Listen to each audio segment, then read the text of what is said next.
లోక్సభ నిర్వాధికంగా వాయిదా పడింది. రాజ్యాంగ నిర్మాత అంబేద్కర్ ను హోంమంత్రి అమిత్ షా అవమానపరిచారంటూ ఇండియా కూటమి నేతలు ఇవాళ పార్లమెంట్ వద్ద నిరసన చేపట్టారు.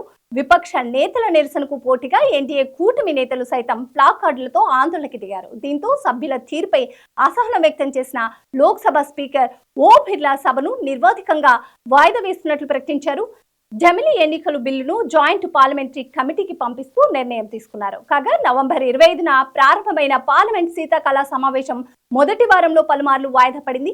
రాజ్యాంగం, ఫెడరలిజం, ప్రజాస్వామ్యంపై డిబేట్, బిఆర్ అంబేద్కర్ పై అమిత్ షా చేసిన వ్యాఖ్యలు, రాజ్యసభ చైర్మన్ జగదీప్ ధన్ఖడ్ పై విపక్షాల అవిశ్వాసం తీర్మానం, ప్రియాంక గాంధీ లోక్సభ ఎంట్రీ వంటి అనేక అంశాలను పార్లమెంట్ ఉభయ సభలో ప్రధాన చర్చకు దారితీశాయి.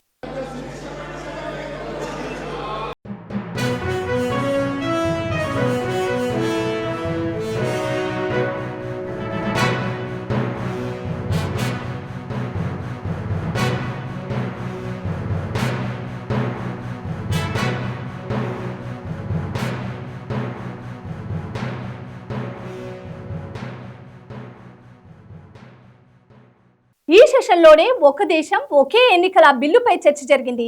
జమిలీ ఎన్నికలపై విపక్షాల నుంచి తీవ్ర వ్యతిరేకత ఎదురైంది. దీంతో జమిలీ ఎన్నికల కోసం లోక్సభలో ప్రవేశపెట్టిన రాజ్యాంగ సవరణ బిల్లుపై అధ్యాయానికి కేంద్ర ప్రభుత్వం 31 మంది ఎంపీలతో జాయింట్ పార్లమెంటరీ కమిటీని ఏర్పాటు చేసింది. ఈ మేరకు తీర్మానాన్ని కేంద్ర న్యాయశాఖ మంత్రి అర్జున్ రామ్ మేఘ్వాల్ లోక్సభలో ప్రవేశపెట్టారు.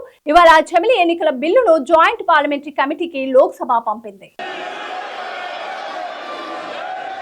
Item number 31 Arjun Meghwal. धन्यवाद अध्यक्ष जी।